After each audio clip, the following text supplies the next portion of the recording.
All right. Always curious where that screen's going to end up. My name is Daniel Young. I'm the owner and founder of Adapted Perspective and the Adapted Perspective channel and all the social media platforms. If you've seen any of my previous videos, you know that I love strategy and I love targeted strategy. And that awareness is key because I'm going to keep sifting these financial memes or emails or random pictures and use our investment strategies along with some everyday down-to-earth common sense to evaluate them. So this is an unedited video. I'm not at my house, which is why that different background is here. I will not be showing closed-end funds today, and I am not a financial advisor. I am a financial strategist. So as I say this, I'm not out to slander anybody. I don't think I'm critiquing anyone's, no, maybe. But my goal is not to slander anybody. I really just want to sift the bad advice from the good because none of us want bad financial advice. Now, this video will post on Thursday. That's a day later than my general Wednesday posting because, quite honestly, Tuesday was rough. And rough in the sense that it was a long day, a lot going on these days. It was a long day. And then at the end of our day, our hairless cat, who sometimes, well, we have two hairless cats, the older of the two, the bigger one who sometimes, crosses behind me or likes to sit in on videos, he was diagnosed with HCM, which is an enlarged part of the heart. And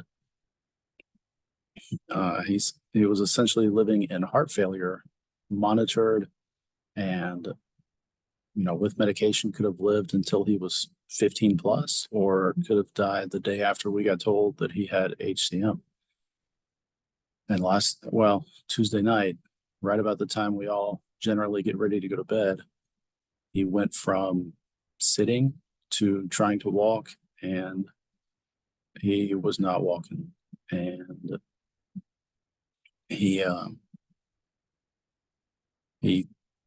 his back legs stopped working. He tried, like, he wasn't in pain. It wasn't like he broke his back, but it was an immediate change.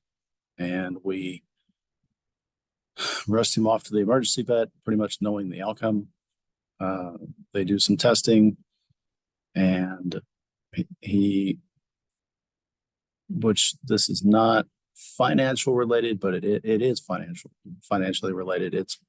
He had thrown two blood clots, meaning he had displaced two blood clots.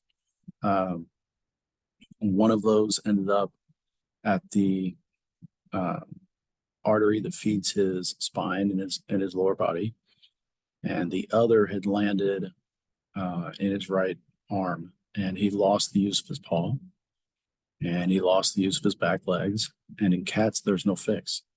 So it hit my daughter hard. She knew, but it hit my daughter hard. So at 10 o'clock late Tuesday, we had to put our cat down. And that lack of sleep and stress bled over into yesterday. And this video didn't get filmed. And it's honestly still bled into today. But I'm filming this at work, hoping to get this in and get this posted. And I got to make another video tonight for my Facebook group, and it's going to contain some of the same stuff. So we left the emergency vet, and they don't take pet insurance. So you're paying that up front and hoping you get reimbursed on the back end, much like your own insurance. So we'll see how that goes. What I wanted to share today is that, or I guess really what I wanted to share yesterday, but I'm sharing it today, is the last Wednesday video that posted talked about Ramsey's advice on a cap to how much your rent or mortgage should be. And if you refinanced several years ago, you'll find that's very different than the current existing rate. So when that video posted, the current rate was maybe 6.5. Currently, I think it's around 6%. But I'm curious, so I'm going to enlarge my screen and then share my screen. and see if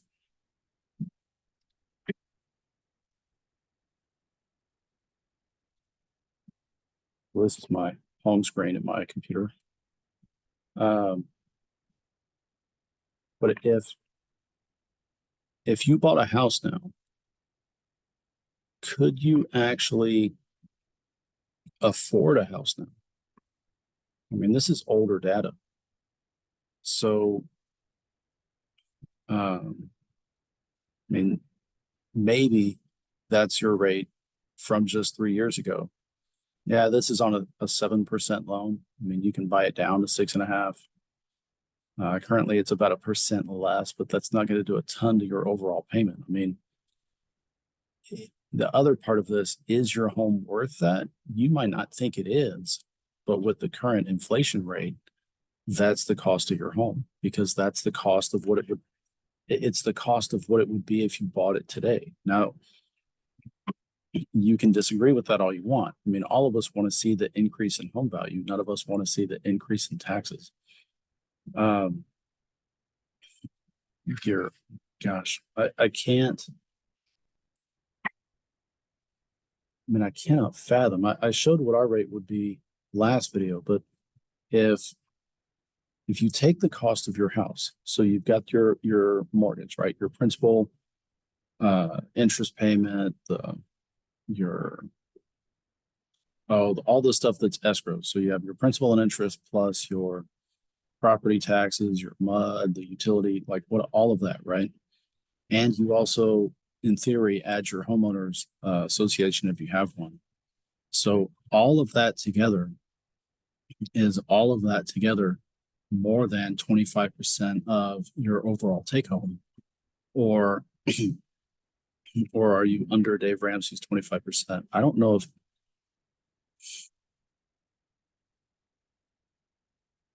I mean for us on current value, we would not be at our house. Like if we were looking to buy, we would not be in our current house because we wouldn't be able to stay within that boundary. And I've never seen anybody put a cap on what your rental payment is, and it's pretty good advice. It's a bold statement. It's it's something that most people don't think about. Like you've got to have 20% down to avoid PMI, but maybe that's not a big deal. There's all these different metrics that go into owning a house.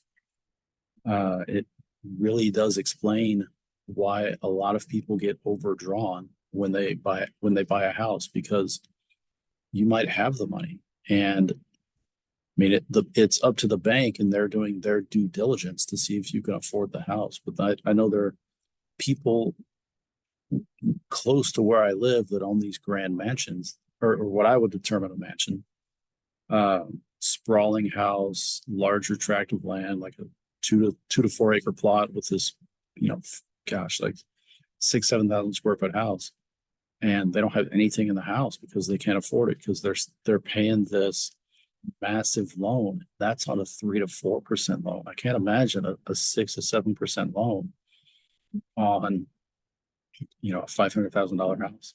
Somebody in our neighborhood just bought a house like completely redone, but whoever owned it in advance blew out the top threshold for the neighborhood.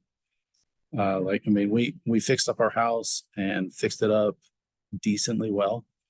I won't say we didn't go all out, but we figured we did not exceed the neighborhood, but at the same time we pushed the envelope on where our house was positioned in the neighborhood. And we didn't do that. We didn't remodel it for that. It's just we needed to remodel some things, and it ended up being that way.